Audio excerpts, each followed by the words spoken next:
Já temos algumas perguntas e comentários aqui no Skype. Podemos dizer não aos convites de quem a gente está tentando se relacionar amorosamente? Eu diria que devemos. Se a gente está sentindo o não, é não mesmo. É através dos sims que a gente se dá a conhecer. E muito também através dos nãos. Uma pessoa que só diz sim, sim, está falseando. O outro percebe. O outro percebe. Pode não perceber intelectualmente, mas sente. Puxa vida, essa pessoa, essa mulher, nossa, praticamente não existe. Porque é sim, sim, sim. Onde é que está o limite? Né? Onde é que está a limitação do corpo psicológico, mental ou sentimental dela? Ninguém é sim todo o tempo, nem o iluminado, muito menos o iluminado, é sim ou não o tempo todo. Então eu entendo como sendo extremamente saudável que você diga não na relação amorosa. Agora, que haja preparo, inteligência emocional, preparo emocional por parte dos dois para conviverem bem com sim e com não, para não entrar em mimimi. Entrou em mimimi, aí é o ego indo na frente. Não, porque o vitimismo. Nossa Senhora. Se a pessoa está falando, olha, você ligou lá para o seu namorado e você quer muito sair com ele, ele falou não. Você fica frustrado, porque você está sentindo saudade dele. Mas aí se ele falou não, ele não queria ir. Então você quer ter o cara com você ausente, como eu falei aqui na exposição. De repente você convida uma pessoa, você impõe, a pessoa vai para conseguiu falar não, porque você é muito resistente ao não e tal, então ele vai. Ele está lá, mas ele está ausente. Então você não quer isso, né? Então se ele falou não, então tá bom, é novo. A gente fica tristinho, né, frustrado, frustradinho, tristinho, que, né, é pouquinho, porque a gente fica sabendo, olha, tudo bem, não é o momento. Se fôssemos nos encontrar agora, ele não querendo, não seria legal. Ele não quer. E vice-versa, quando você der o não também, a mesma coisa. E se não for a mesma coisa, tem que sentar e conversar. Discutir a relação, como dizia o meu mestre, o Gaiaça, mão na mão, olho no olho, né? Com muita amorosidade, com muita leveza, com muito amor mesmo. Ninguém querendo ter razão, as pessoas querendo o melhor para a relação, falar da relação, dessa terceira pessoa composta por mim e você, que é o que somos, né? Um par amoroso. Então aí é conversar. Se houve mimimi, se os não estão sendo estranhos, precisa falar. Porque ninguém quer, se você pergunta para o parceiro pergunta para você, escuta, você quer que eu esteja com você não estando bem naquele dia para estarmos juntos? Ah, eu quero porque você vem aqui, aí eu faço você ficar bem. Será? Se a pessoa está dizendo não quer, mesmo que ele esteja equivocado, ela precisa eventualmente aprender isso. Mas não à base de insistência. Eu não vou evoluir você. Tem um vídeo meu recente que é assim, ninguém evolui o outro. Então você está equivocado quando você fala que não quer me ver, porque você está perdendo a oportunidade de a gente construir uma coisa legal a partir de umas ruínas emocionais que você está vivendo hoje e tal. Então vem aqui que eu vou evoluir você, eu vou mudar você. Isso pode até acontecer, mas não nessa pegada. Isso acontece quando vai de boa, quando vai com leveza. Agora, quando você não quer ver, você sente que você não quer ver, então você não quer ver, você não vai estar presente lá, né? A sua pergunta foi: podemos dizer não aos convites de quem a gente está tentando se relacionar amorosamente?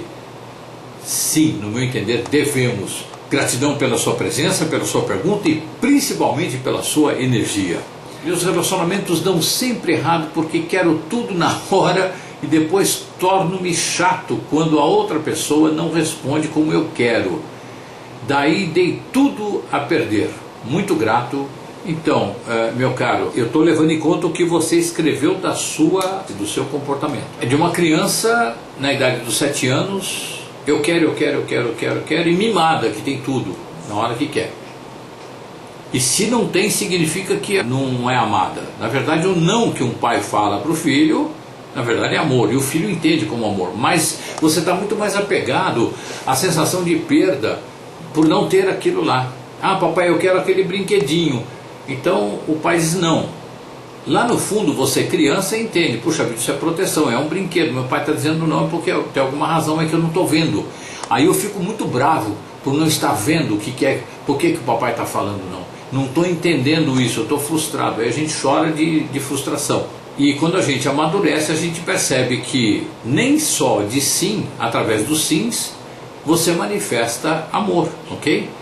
E quando você está numa relação, não é você que manda, porque senão você está se relacionando só com você mesmo, com você no outro.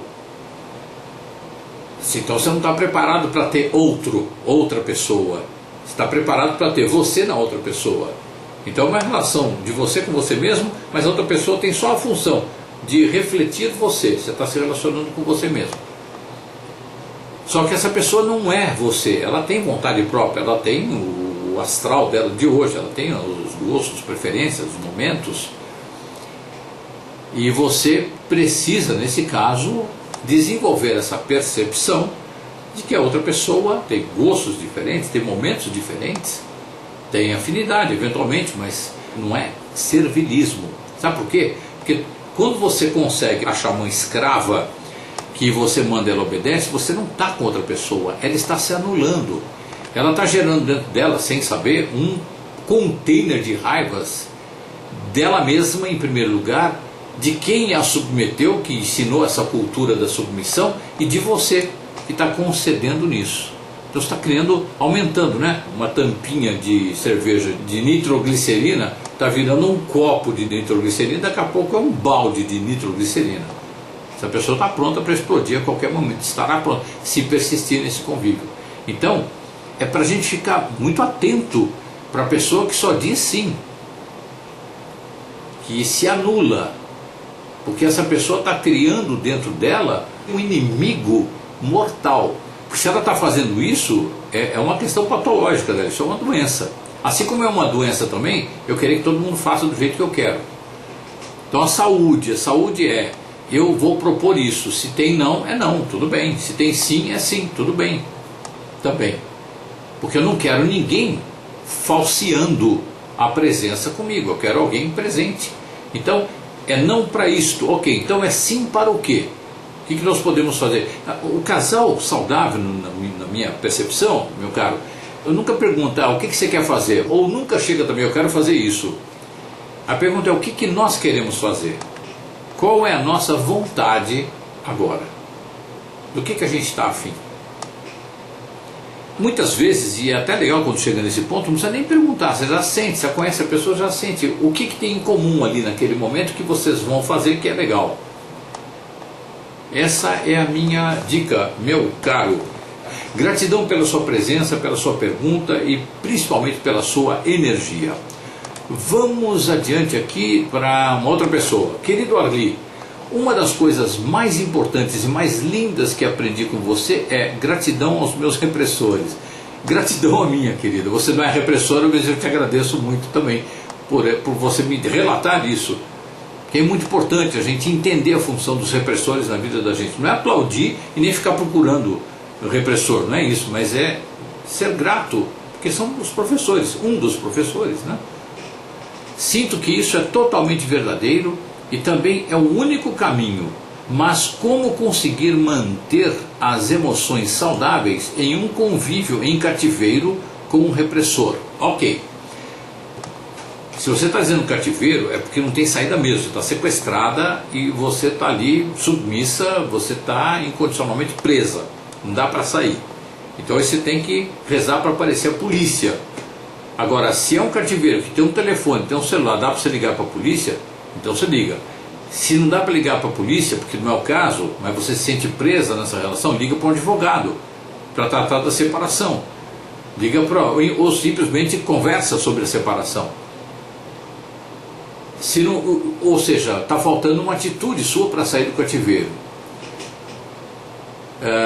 A cada dia que você persiste nesse convívio indigno, a sua autoestima desce mais e fica mais difícil você sair da relação.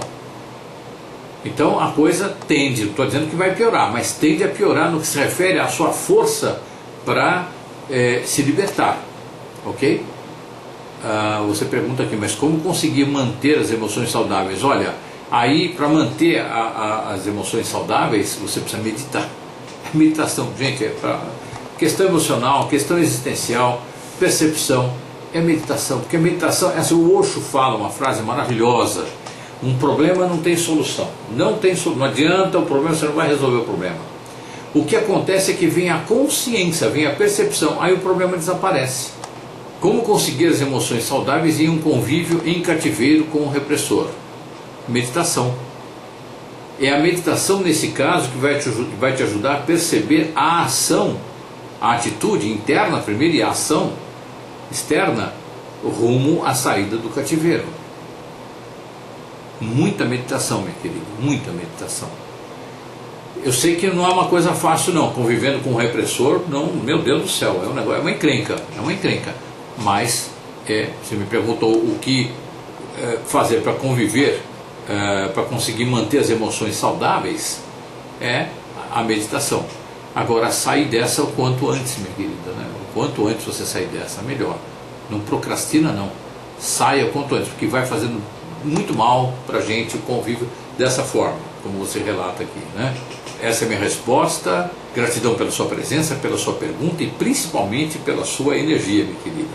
Sobre agir para evitar esse tipo de pessoas que convocam, seria ruim manter as mentiras sociais? No meu entender, de jeito nenhum.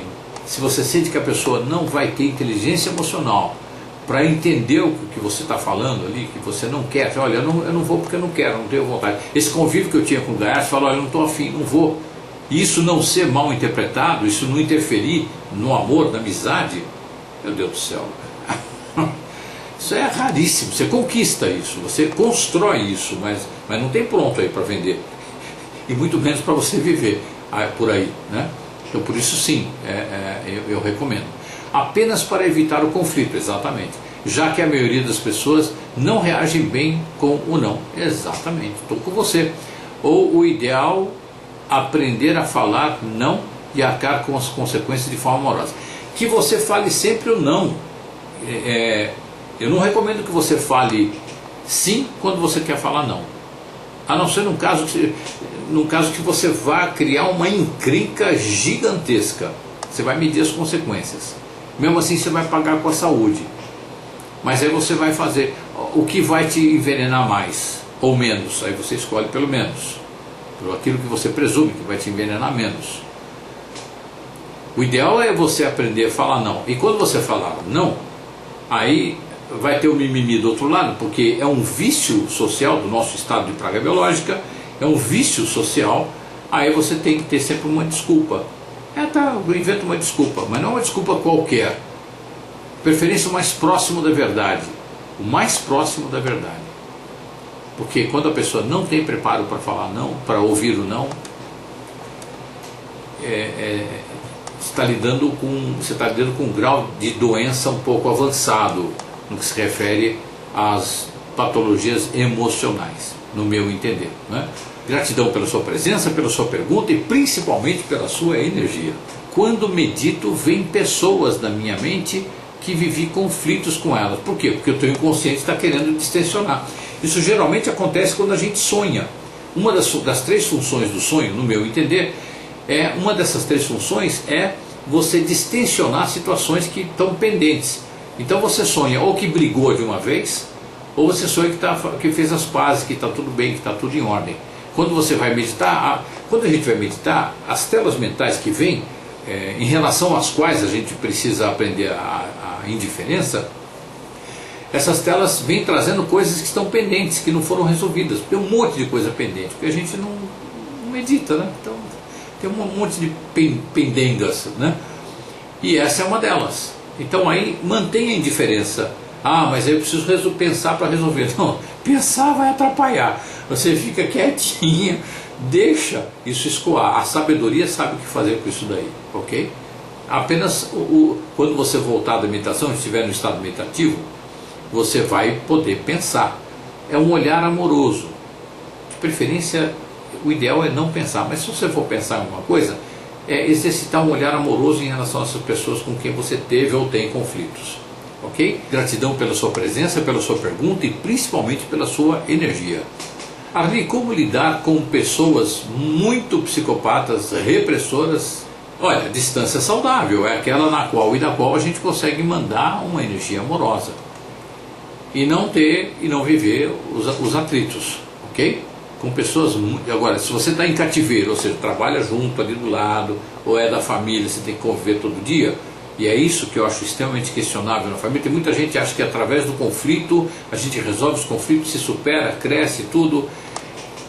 Eu questiono isso, porque o imposto que se paga para isso aí, você meditando, é de grátis.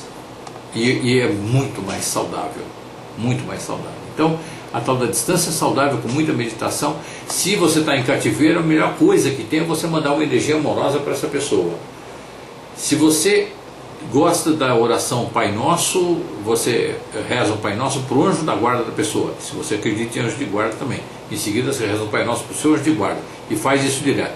Se você não acredita em Pai Nosso, não acredita em anjo de guarda, você manda uma energia amorosa, reúne dentro de você uma energia amorosa e manda para a aura. Emite essa energia, não para a pessoa, para a aura dela. A aura faz parte da pessoa, mas não para a parte material dela, ok? Para a aura, a energia dela. Você manda essa energia amorosa para a parte energética que a rodeia, ok? E em seguida para a sua também. Isso aí vai, aos poucos, restabelecendo o canal de luz entre vocês. Restabelecendo por quê? Porque os canais que existem entre nós todos, e originalmente é sempre de luz. A gente aqui, com pouca sabedoria, acaba sujando, ok?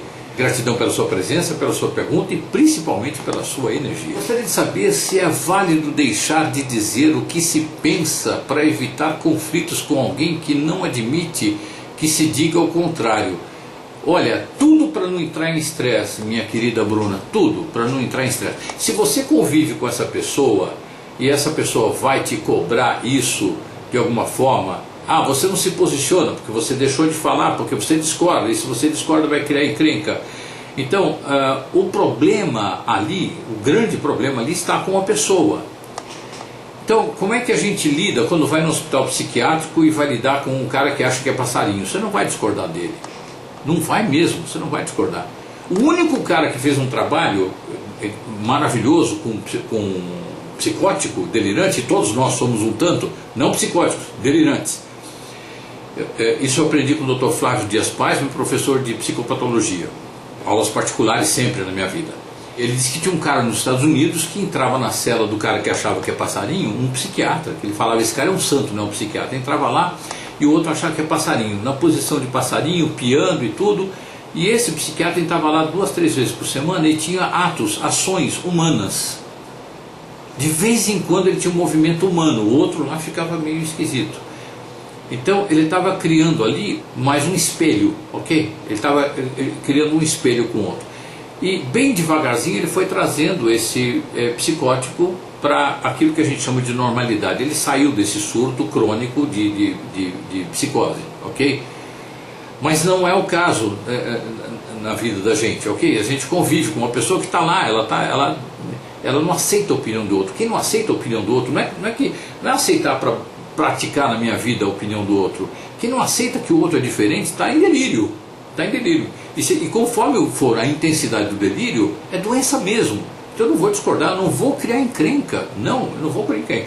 Agora, se eu convivo debaixo do mesmo teto, eu trabalho o tempo todo com uma pessoa dessa, meu Deus do céu, eu entendo que para a saúde eu tenho que sair dali. Mas não romper se não for esse o caso, se a pessoa não quiser isso. Nem que seja, se a pessoa rompeu, manda energia para essa pessoa, energia amorosa para essa pessoa, que isso ajuda. Porque aí eu vou estar inteiro, não vou estar debaixo das porradas da pessoa, ou daquela tensão, ok? Aí eu consigo mandar uma energia boa para aquela criatura ali. E isso é maravilhoso. Para eu ajudar, é preciso que eu esteja bem. Então não adianta eu estar lá tomando porrada e ajudando. A não ser que eu tenha treino de salvamento de afogado, o salva-vida, por exemplo, que ele, quando o afogado lá está muito mal, ele tem que dar uma porrada no cara, mas bem dada, do jeito certo, para desacordar o cara, porque está atrapalhando o salvamento dele mesmo. Então, existem essas medidas extremas, que não é o caso num convívio em cativeiro, né? Em que a pessoa é rigorosa e não admite opinião oposta. Quando a pessoa é da família e não tem como se afastar, então é isso aí.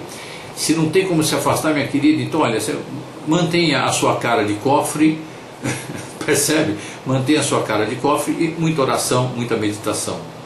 Oração que eu digo é emissão de energia amorosa e muita meditação.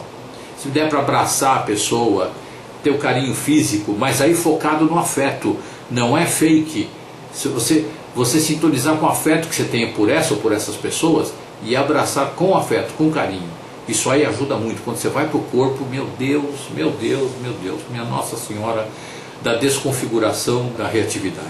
É algo que a pessoa tem que aprender a trabalhar para ter uma relação melhor com o outro. Olha, se não dá para sair, se não tem jeito de sair, então esse é o seu aprendizado. Você tenta de todo jeito sair. Se não tem como sair, é o seu treino, é o seu coaching de vida, vamos dizer assim.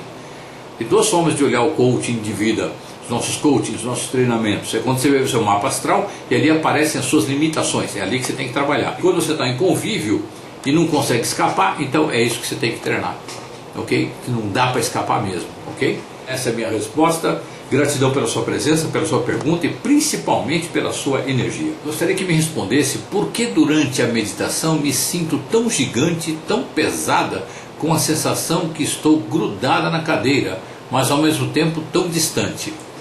Minha cara, a gente pode aqui ficar fazendo uma análise corporal e de sensação astral gigantesca, mas não acho que é tão útil isso. Já fiz muito isso comigo mesmo e com algumas clientes também, de analisar, de ver o que está significando e tal, mas o que importa, no fim das contas, é que quando você medita, você está colocando o seu ego quieto. Quando você pega um bicho selvagem, que é extremamente hiperativo, indisciplinado, e traz para a disciplina, você vai ter uns piripaquezinhos, umas coisinhas. Tem gente que treme o olho, tem gente que tem tremor na barriga, tem movimento involuntário nos dedos. Ou seja, essa disciplinação do ego, ela traz alguns efeitos psicossomáticos no corpo. O ego, ele tem algumas reações involuntárias, porque ele está se reconfigurando. Então não liga muito para essas reações corporais e fica na sua meditação. Isso com o tempo, quando resolver isso que tem que resolver, cujo sintoma é esse que você descreveu, aí você para de ter essas sensações, ok? Não é tão importante o que a gente sente. Teve uma época que eu meditava, cada dia era uma coisa meio maluca, muito sono, viagem astral e não sei o que. Tudo o que não é meditação, resistência do ego, ok? Continua meditando.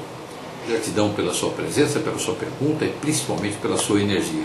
Como lidar com o sentimento de raiva que às vezes não sabemos de onde vem, simplesmente acordamos com ela? Gratidão.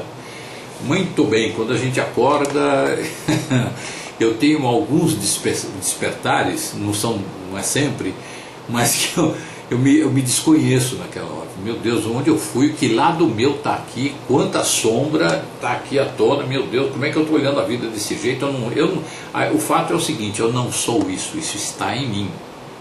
Ok? Eu não sou, isso está em mim. Então a raiva é sempre de mim mesmo, raiva guardada, por aí é fora, não é? Então, como lidar com o sentimento de raiva que às vezes não sabemos de onde vem? A gente não sabe de onde vem, mas a gente sabe que um dia a gente mesmo colocou lá, ok? Vem o sentimento de raiva, ok. Aí você sente a raiva, estou sentindo a raiva, não vai dar porrada em ninguém, tá? Não vai xingar ninguém. Sente a raiva, está lá com a raiva, ok. Respira a raiva, ok, tá. Então eu entendi, estou sentindo a raiva, ela está aqui, ok? Está aqui, perfeito. Agora eu vou meditar. Ah, mas com raiva? Não, vou meditar. Vou começar a limpar isso aí. Precisa entrar no mérito do que eu estou com raiva, de que geralmente raiva é da gente mesmo. Porque a gente engoliu o sapo, porque a gente não disse o não na hora que precisava dizer não disse o sim na hora que precisava dizer sim, a gente aceitou uma circunstância indigna, ou a gente foi desqualificado e não resolveu completamente aquilo, a meditação resolve, ela não anestesia. Muita gente acha que meditação é alienante, eu vou esquecer a raiva e me distanciar, ela continua ali. Não, a meditação esvazia o container, porque vem a sabedoria, o ego fica quietinho. A raiva é um processo todo egóico. Quando ele fica quietinho, a sabedoria entra, ela entra curando, ela entra ali esvaziando o container de detritos emocionais, você nem sabe por quê, nem como, nem onde. E não precisa saber. Se tem curiosidade, a gente pode ficar lá elucubrando, vendo, e vai achar algumas fontes da raiva. Mas não precisa disso. Como lidar com esse sentimento de raiva, minha querida? Aceita, perceba-o, ok? Está sentindo, ok? E medita. E vai meditar. Essa é a minha sugestão, porque aí você vai diminuindo o container de detritos emocionais que são geradores de raiva. Até que, tanto que você medita, chega uma hora que você não tem mais raiva. E é o que acontece com as pessoas que vão se aproximando da iluminação. Tá bom? Gratidão pela sua presença, pela sua pergunta e principalmente pela sua energia. Como curar um amor muito machucado? Um amor que ficou carregado de ressentimento e ao mesmo tempo ficou um carinho. Como limpar o coração? Eu entendo que existe aí uma percepção necessária para a gente não ficar se machucando tanto com isso, ok? A dor da perda, isso nada cura não seu tempo. Meditação, como sempre, vai ajudar e ajuda em tudo. Mas não é para negar, você tem a dor. Como curar um amor muito machucado? Um amor que ficou carregado de ressentimento e ao mesmo tempo ficou o carinho. Se vocês se aproximaram, claro, foi por carinho, né? Ninguém fala assim, eu odeio esta pessoa, então vou namorar, vou casar, vou ficar com essa pessoa. Não. O inconsciente muitas vezes sim. Eu odeio esta, mas o inconsciente, eu odeio esta pessoa, é nela que eu vou descarregar toda a raiva que eu tenho da minha mãe, do meu pai, não sei o que, toda a raiva guardada aqui, não sei o que, a gente transfere, né? Projeta consciente ou inconscientemente. Você se aproxima por amor, por gostar. É uma delícia quando você se aproxima, porque você está ali vivendo o amor. De repente vem a sombra, e aí não teve condição de resolver, a inteligência emocional dos dois não era suficiente, ou um era mais que o outro, menos que o outro, mas enfim, não tinha habilidade para resolverem a si próprios, os indivíduos, para melhorarem assim a relação. Então o que aconteceu? Entraram em guerra, começaram a guerrear. O amor continua lá, o amor não morre. Amor é resultado de uma afinidade muito grande entre duas pessoas ou mais pessoas. É uma afinidade que não é só egóica, gostos, ela se manifesta também em gostos, preferências, etc. e tal. Mas é uma afinidade de alma, de nível de luz. Mas aí precisa ver como é que está o ego, o preparo do ego de um e do outro para viver aquilo ali. Nem sempre está, né? Na maioria das vezes não está. As pessoas não meditam. Aí começa a guerra. Aí vocês se separam, porque é muita guerra, se separam. Quando vocês se separam, vem o que é verdade. Por isso que eu digo que morar em casa separada é uma delícia, é uma maravilha. Porque você tem a oportunidade de ter saudade, você sente a falta, você brigou, a pessoa te encheu o saco, você encheu o saco da pessoa, está de bode, cada um vai para sua casa, dá um tempinho, fica um tempinho, uns dias, sei lá, uma semana, 2, 3, no seu tempo que for, e aí você começa a ter saudade daquela pessoa, da luz daquela pessoa com a qual você convivia. E aí você tem saudade. Aí digamos, vocês se aproximam, mas aí não tem inteligência emocional para, olha, escuta, vamos trabalhar a sombra da gente, a gente trabalha a sombra, mas a gente põe aqui na relação a luz. E quando vier a sombra, eu não vou desabafar em você, eu vou desabafar com você. É diferente. Ok? Não vou projetar os meus vilões em você e descer a porrada em você. Não. Eu vou desabafar, eu vou chorar, eu vou espernear e tudo, mas eu vou pedir socorro para você. Você vai me acolher e vice-versa. Aí sim a gente está caminhando para um amadurecimento. Inteligência emocional desenvolvida e nos capacitando a viver um amor. Porque não tem só luz no amor, tem a sombra. E precisa ser acolhida também, percebida e acolhida. Não é usar a sombra do outro, você é um idiota, nem na brincadeira. Nem na brincadeira. O outro tem uma limitação lá que é, sei lá, uma limitação qualquer, você escreve errado. E aí fica, você é burro, porque você é isso, é a tal da gozaçãozinha, meu Deus, gozação, ironia, sarcasmo, não tem nada a ver com amor, estraga, através do ego, estraga uma relação amorosa. Então tira isso fora e assim, O limite, a limitação do outro, a gente faz o que faz com as próprias limitações, estando emocionalmente inteligente. A gente acolhe, põe no colo, acaricia, ok? Dá colo mesmo para outra pessoa. Então, essa saudade fica, porque é a saudade da luz do outro. Em geral, quando tem uma inteligência emocional o suficiente para isso, as pessoas se reaproximam e decidem, olha, escuta, já vamos viver a nossa sombra, as nossas sombras na nossa relação de um jeito diferente. Vamos tratar diferente. Eu estou resumindo, porque isso dá uma palestra à parte, ok? Estou resumindo, mas estou querendo ser o mais completo possível na resposta. Como limpar o coração? É o tempo que vai limpar. E vai limpar mesmo, você vai ter saudade dessa pessoa, muita saudade, e vai ser muito bom, muito bonito. E se vocês se tratarem, cada um se tratando, digamos, né, que os dois tenham a ideia de se tratarem individualmente, se conhecerem mais, meditarem, o reencontro poderá ser uma coisa maravilhosa. É isso. Gratidão pela sua presença, pela sua pergunta e principalmente pela sua energia. O que fazer quando as pessoas ficam nos cobrando atenção do tipo, você não me liga, você sumiu? As pessoas entendem isso como descaso. Olha, outra vez, eu e o Gaiarsa, eu e meu mestre, a gente tinha umas brincadeiras muito gostosas, porque a gente falava de comportamento, dessas coisas que ele está falando aqui, a gente falava direto, as pesquisas minhas dele também, é uma coisa muito saudável. E às vezes ele me ligava, ou eu ligava, porque quando a gente ficava um tempo sem se falar, fica um tempo sem se falar, tudo bem. Aí ele fazia um personagem lá do outro lado, você não me liga, você é um discípulo desnaturado, você não me liga. Eu falei, olha, eu aprendi com o mestre. Uai, a gente não é para ficar cobrando, é para a gente viver o afeto. Nós não nos ligamos, isso era uma frase minha, nós não nos ligamos, isso eu aprendi com você. Aí ele, dentro do personagem ainda, ele fala, um discípulo bom é assim, a gente ensina, ele aprende. Tudo palhaçada, a gente fazia, eu também fazia isso com ele. Quando ele ligava para mim depois de um tempo, mas que mestre desnaturado, esquece o discípulo, estou jogado para as traças aqui, então sem ninguém para me orientar. Ele também falava a mesma coisa, era muito divertido.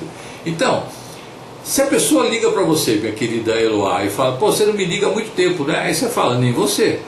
Nós não nos ligamos e nenhum problema com isso. Nenhum problema com isso. A gente não se ligou por quê? Porque não se ligou. Agora, significa que a gente não se ama? Não, não necessariamente. Não. Você sumiu, nós nos sumimos, ok? Eu, quando tenho alguns encontros sociais, tenho raros, mas quando tenho alguns encontros e que isto vem à baila, eu falo exatamente isso, nós nos sumimos, nós não nos ligamos, brincando sempre, claro, na boa, mas aí a pessoa entende, né? As pessoas entendem isso como descaso, aí quando você fala isso, você derruba a pessoa, né? Nós nos sumimos, nós não nos ligamos. Como descaso, eu não penso assim, sou uma pessoa mais da minha. Aquela velha frase, quem não te procura não sente tua falta. É também isso, né? Mas dá para deduzir um tanto isso aí. Às vezes a pessoa não te procura porque não tem tempo. Aí a gente pode dizer, mas tempo a gente administra. Então ela põe você numa prioridade tal que você está na prioridade 5. Isso não quer dizer que não esteja sentindo falta, pode estar sentindo falta, só não tem o tempo que ela quer ter para falar com você. Isso é uma possibilidade, tá? Essa é a minha sugestão, eu estou pegando sua frase aqui e dando o meu palpite sobre ela, tá bom, minha querida? Quem não te procura não sente tua falta. Acho equivocada essa frase. Gosto muito de todo mundo, mas não gosto de conversar no telefone. Você tem todo o direito, minha querida. Opa, que bonitinho. Eu gosto do mas não gosto de conversar no telefone. WhatsApp, converso o assunto que tiver para falar e pronto. Não fico enrolando, fico chateada com essas cobranças. Me sinto obrigada a fazer o que as pessoas pedem. Isso me incomoda muito. Claro que te incomoda, isso te invade. Exatamente o tal do tema de hoje, né? Convite ou intimação? Não faça. Minha sugestão é, querida, não abra a mão, não. Você não liga porque eu não gosto. Eu gosto de uma conversa olho no olho, se for esse o caso. Tem muita gente, parentes muito próximos, que reclamam da distância. E eu falo, escuta, que tal ligar um Skype? Vamos ver, né? Não sei o quê. Pessoa, tem Skype, meu Deus, você vê a cara da pessoa, do tamanho da tela, é uma maravilha, você conversa o tempo que você quiser, não é? Não precisa pegar um avião para chegar na cidade da pessoa, a pessoa não quer. é respeito, né? Mas ele também não cobra, né? Você não gosta de ficar enrolando, né? Você fica chateado com as cobranças. Quando a pessoa cobrar, você fala assim, olha, eu também não gosto desse tipo de contato. Você fala para a pessoa, olha, não gosto só desse formato de contato, não tenho muita paciência para isso. Gosto de você, mas o contato fica pobre para mim. Eu preciso de mais. E aí, pronto. Você responde a cobrança com um posicionamento. Não precisa ser bélico nem nada, né? Acha que devo mudar a minha atitude e ser mais sociável? Eu nem acho que você não é sociável. Pelo que você falou, e não dá a entender isso, minha querida. Acho que você é sociável do seu jeito e tem que ser respeitado, ué. Você não é uma ermitã fechada que não conversa com ninguém, não fala nada, é rompida com o universo. E mesmo que você fosse uma monge e vivesse no Tibete meditando, você estaria meditando e mandando energia para toda a humanidade. Porque os caras que estão lá na montanha, aparentemente isolados, eles estão gerando uma vatagem de energia amorosa gigantesca e ajudando a nós aqui. Quer dizer, eles estão conosco muito mais do que gente que está do lado da gente o tempo todo. Tá? Então a distância não quer dizer nada, na minha opinião, minha querida. O que eu faço é isso que eu sugeri. Ok, minha querida? Essa é a minha resposta. Gratidão pela sua pergunta, pela sua presença e principalmente pela sua energia. Você está dizendo, quando saio com uma pessoa só para sexo. Você não está dizendo que quando saio com uma pessoa é só para sexo. Não. Eu não entendi isso, pelo menos. Você está dizendo que na ocasião em que você sai com uma pessoa só para sexo, eu estou emanando essa energia para o universo, isso supostamente viveria a vida toda? Não, se é assim que está certo o meu entendimento da sua pergunta, quando você sai com uma pessoa só para sexo, não quer dizer que você está cocriando isso para a sua vida, não. Sexo é... Tem um ditado que diz, sexo até quando é ruim é bom, né? Não sendo estupro, não sendo violência. Sexo até quando é ruim é bom. Poxa, um ato de carinho, né? De amor. É amor em algum nível. Em algum nível aquilo lá é amor. Pode ser muito pouco para o paladar ou para a necessidade de alguém. De outros já não. Então, nenhum problema com isso. A questão é assim, se você só sai com pessoas só para sexo, aí a gente pode farejar um medinho da entrega afetiva, da entrega amorosa, ok? Agora, se você cocria em você uma relação onde tem afeto, se você quer uma relação afetiva, porque tem gente que só quer uma relação de sexo e está tudo bem para aquela pessoa, no nível de percepção e de consciência, se faz isso com leveza, com amorosidade, com alegria, está perfeito, não tem mais mérito quem quer sexo com afeto ou pouco afeto, ok? A questão é negar a libido, e a libido não é também só através do sexo, mas é muito importante que ela esteja solta, ok? Muito bem. Então, se você só sai com as pessoas para sexo, e você sente falta do afeto, então aí tem uma questão a ser resolvida, que é você integrar o afeto nas suas relações, né, nas relações afetivo-sexuais, ok? Então, mas isso não quer dizer que você esteja cocriando isso para a sua vida. O que cocria é o que você sente. Se você sente, nós vivemos exatamente o que eu estou aqui vivendo hoje, o que você está vivendo aí é resultado direto do que você sentiu um bom tempo atrás, ou antes de ontem, ou 3 meses, 5 anos. Se você vem sentindo isso, se você está vivendo uma situação amorosa maravilhosa, você criou. Se você está vivendo uma situação amorosa em conflito, você criou isso através dos sentimentos. Então é importante que você não se deixe poluir por sentimentos externos e mantenha os seus sentimentos sempre saudáveis. Como é que você quer viver uma relação amorosa? Então declare para o universo que você está vivendo, estou vivendo e sentindo uma relação amorosa perfeita, que me deixa profundamente alegre, feliz, solto, amoroso, inteiro. Agradeço, sou grato e estou aberto para mais. Pronto, com o sentimento de alegria. É esse sentimento, a intensidade dele que está fabricando, é o tijolinho que vai fabricar aquela edificação amorosa que você vai viver. Gratidão pela sua presença, pela sua pergunta e principalmente pela sua energia. Adoro os seus vídeos e aplico muito dos seus conselhos. Gratidão, querida. Gratidão principalmente pela sua energia. Queria uma dica para ter ânimo em fazer minhas coisas. tenho mais facilidade em fazer tudo para os outros e não por mim. Sei que a meditação poderia me ajudar, mas sinto medo de fazer e ver alguma coisa ou ficar fora do controle dos meus pensamentos. Isso aí, minha querida, é muito difícil. Você entrar num transe a partir da meditação, não tem notícia disso. Não tem, pode ser que aconteça, ok? Qual conselho você pode me dar nesse sentido? Bom, você precisa fazer coisas por você. Eu vou usar uma palavra aqui mais pesada, esse servilismo de fazer tudo para os outros e você deixar você em segundo plano ou em nenhum plano, isso daí bom, vem daquela coisa das migalhas, né? A gente tem que dar sempre para receber é o pensamento pobre do ego em estado de praga biológica. Então é superar isso aí. Não, as minhas relações são assim, o que vai vem e se não vem não vai. Sem mesquinharia, sem maus sentimentos. Então você vai viver um fluxo, uma interação saudável, de energia boa que vai, energia boa que vem, e você se mutuamente nutrem nessa relação. Precisa ser assim, você precisa co-criar isso, ok? A meditação pode me ajudar, mas você sente medo de ver alguma coisa. Minha querida, qualquer fantasma que a gente vir, qualquer coisa pavorosa que a gente vir nesse estado de meditação, ou não estado de meditação, você está andando numa casa, de repente você vê um vulto, você vê um fantasma, uma criatura. Gente, olha, isso acontece muito pouco comigo. Rarissimamente eu vejo vultos, e quando vejo, eu não estou nem ali, porque eu vendo ou não, eles estão aí, de todos os níveis, todas as espécies. A questão não é ver, a questão é eu entrar em sintonia com esses vultos, eu estar na mesma frequência de sentimento desses seres, vamos dizer assim, tá? Não os vultos, os seres. Então ver coisas horrorosas e coisas lindas não quer dizer nada. Agora, sentir, sim. É muito mais, é claro que tem o seguinte, eu vou ver coisas, quando vejo coisas ou sinto coisas, sou mais de sentir coisas. Minha mediunidade está aí, perceber a mim um tanto e o outro. Então, quando sinto coisas que eu não estou com ninguém, estou sentindo um clima num lugar que eu entrei ali, ok? Estou percebendo esse clima, então não é legal, não vou entrar nessa frequência, eu vou vibrar aqui comigo uma outra frequência.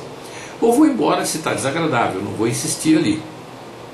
Agora, aquilo que eu estou vendo e sentindo é muito resultado daquilo que eu venho sentindo.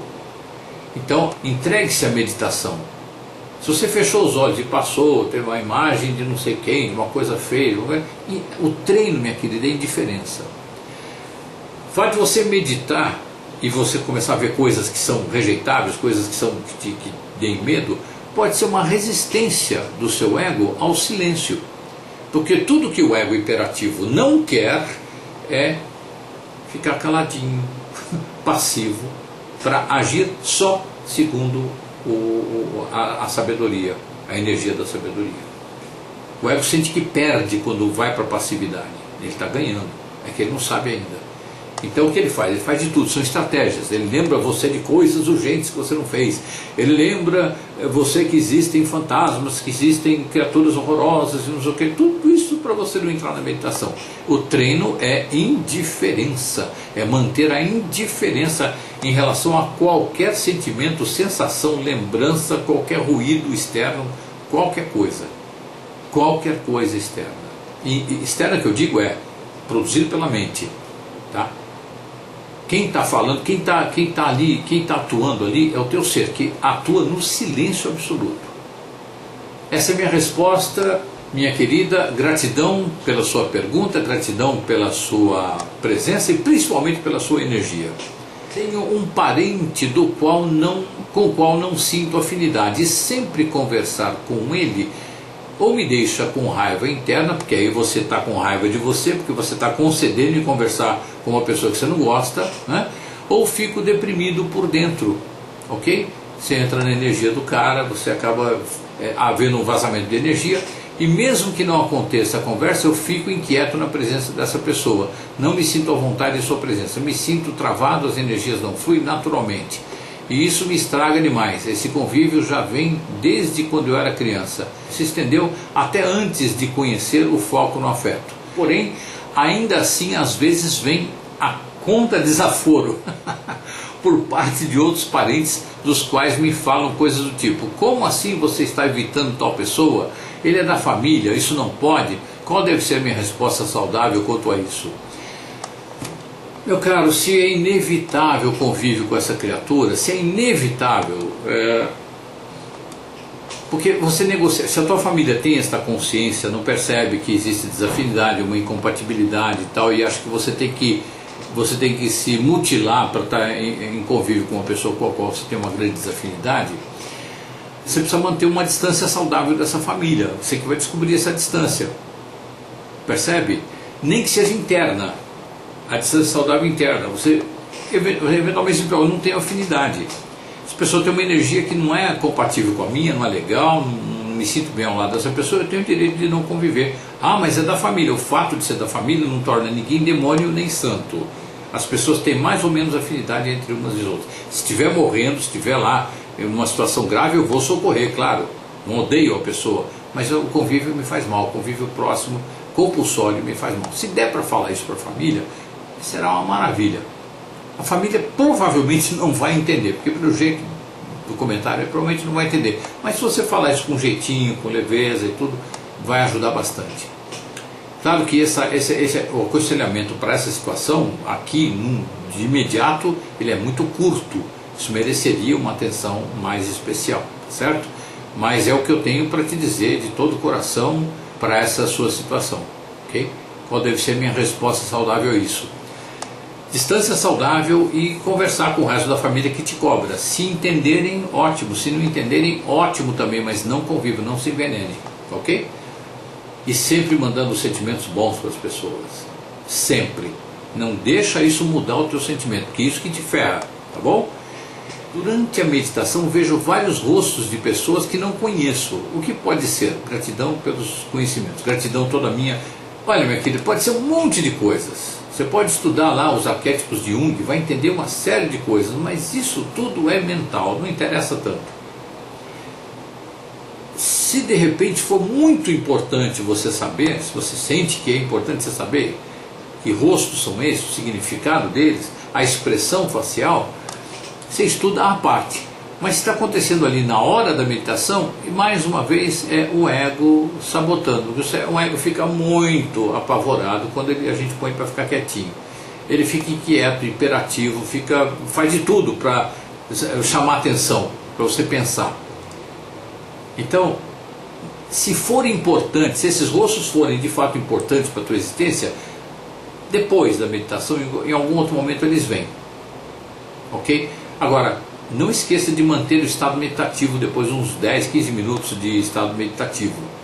Ok, essa é a minha resposta, minha querida. Isso não é tão importante. Não é tão importante. Ok? Pode ter vários significados, todos eles no nível do ego. Então, não é que é para desprezar o ego. É que na hora da meditação, isso aí vem como resistência. Tá? Meditação é mais importante do que a interpretação desse treco aí. Então, na hora da meditação é nada, é indiferença. O seu treino é indiferença em relação a essas imagens, tá bom? Gratidão pela sua presença, pela sua pergunta e principalmente pela sua energia, minha cara. Vamos encerrando então com essa pergunta. Depois que comecei a conhecer esse lado da espiritualidade, do meu autoconhecimento, às vezes me pego bastante confusa com relação às minhas crenças que já existiam. Sou de família bastante católica, isso causa um certo incômodo. Acho que estou agindo errado por não ser mais tão refém de tudo que aprendi. Como lidar com isso? Estou amando o que venho aprendendo com você. Minha querida, é o seguinte, as igrejas de um modo geral, elas falam para todo mundo, para a média da consciência. Essa média é muito baixa e a igreja, queira ou não, a igreja tem manipulação. As instituições, com raríssimas exceções, meu Deus, aquilo que nem é uma religião, mas é uma filosofia, o Zen budismo, ali não vejo nenhuma manipulação, não sinto, não vejo. Não é? É desprendimento total. As igrejas que querem poder, e a Igreja Católica foi construída em cima do interesse pelo poder, mesmo 300 anos depois da morte de Cristo, através do imperador Constantino o Grande. Meu Deus, aquilo lá era... Bom, existia o exército da igreja. Gente, se ficar falando da igreja aqui, do nascedouro da Igreja Católica, meu Deus do céu, é crueldade em cima de crueldade mesmo, profissa, né? nas cruzadas e tudo, né? Passou, acho que não acontece, acho que em nenhum momento no lugar do mundo hoje em dia isso aconteça, mas agora o que tem ali é um tanto, o que tem, por exemplo, na Igreja Católica, eu também tenho origem católica, o que tem na Igreja Católica de divino é a música sacra. Quando eu escuto uma peça chamada Miserere Mei Deus, que é do Allegri, um compositor renascentista do segundo período da Renascença, século XVI, essa música para mim é transcendental. Para mim, antes da meditação, são 14 minutos de música. Meu Deus, eu vou às alturas. Quando eu entro em meditação, eu já estou flutuando. A mente está quietinha. Eu não ponho aqui no foco na fé porque tem 14 minutos de duração. Repete blocos de 3, 4 minutos, uma coisa assim. É linda, coisa linda. E outras tantas composições de música sacra, para mim são extremamente religiosas, ou seja, me ajudam a me religar a mim mesmo. Eu, quando hoje ouço uma música sacra, hoje eu não penso nem no templo católico, eu penso no compositor ligado, inspirado pela divindade nele, o Deus que tem nele. Então, minha querida, você está saindo de uma visão de Deus construída pelo homem, ok? Que ajuda muita gente, mas você está indo para uma percepção de Deus em você. Isso não quer dizer que você não vai eventualmente orar dentro de uma igreja. Isso não quer dizer que o cara que frequentava o candomblé não vai nunca mais num templo de candomblé, numa roça de candomblé. Não significa que um evangélico nunca mais vá lá no templo evangélico. Não significa de jeito nenhum. Só que quando você começa a perceber o Deus em você, na meditação, e em algumas músicas que são literalmente sagradas, aí muda de figura, ok? Então, como lidar com isso? Estou amando o que venho aprendendo com você. Gratidão, minha querida. A minha sugestão é essa.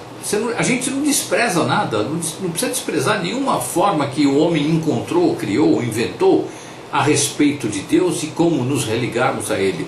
Nós vamos encontrando a nossa própria forma. Jesus, ou Cristo, gosto sempre de lembrar, diante de um conflito desse, Jesus, ou Cristo, não era católico. Ele nasceu na religião judaica e saiu dela. Jesus era Jesus, um homem amoroso, um homem ligado a Deus, meditava, ele praticava meditação. Ele era um homem ligado ao amor. Ele fala, vós sois deuses, ele falava isso. Ele se ferrou muito porque ele, não é que ele não negava ninguém. Nem quando colocaram aquela adúltera do lado lá para os fariseus, os intelectuais, falaram, pô, Moisés mandou apedrejar, e você aí que é todo inventivo, todo criativo aí, o que você fala? Ele pensou, pô, se eu negar Moisés, né, se eu negar Moisés, eu estou indo contra o povo todo. E se eu mandar apedrejar, eu estou negando a mim. Então foi simples, quem tiver sem pecado atira a primeira pedra. Foi todo mundo embora. Percebe? Não tinha briga, não tinha competição, não tinha guerra, não tinha nada, não tinha amor, era amor, amor, amor. É isso. Em qualquer religião do mundo, tirando algumas, são extremamente radicais, fundamentalistas e tal, mas que também ajudam um nível de consciência a ser menos primitivo do que é, basicamente, porque disciplina de alguma forma. Nesse ponto de vista, tudo isso é válido. Então você simplesmente está dando um upgrade de percepção, mas não precisa condenar a Igreja Católica dentro de você, não precisa. Tem coisas sagradas em todas as religiões, né? Em todos os templos. Agora, o templo, minha querida, é o teu coração. Você não paga nada para entrar nele, você não tem que seguir preceito moral externo nenhum, você tem uma moral que vem de dentro, uma ética que vem de dentro, que é do teu ser, é divindade, é isso. Gratidão pela sua presença, pela sua pergunta e principalmente pela sua energia. Com isso, gente querida, gente amada do meu coração, de verdade, eu vou encerrando o nosso encontro aqui, agradecendo demais a presença de vocês, aí física, diante do computador, e principalmente a energia a qual a gente está ligado no foco no afeto aqui.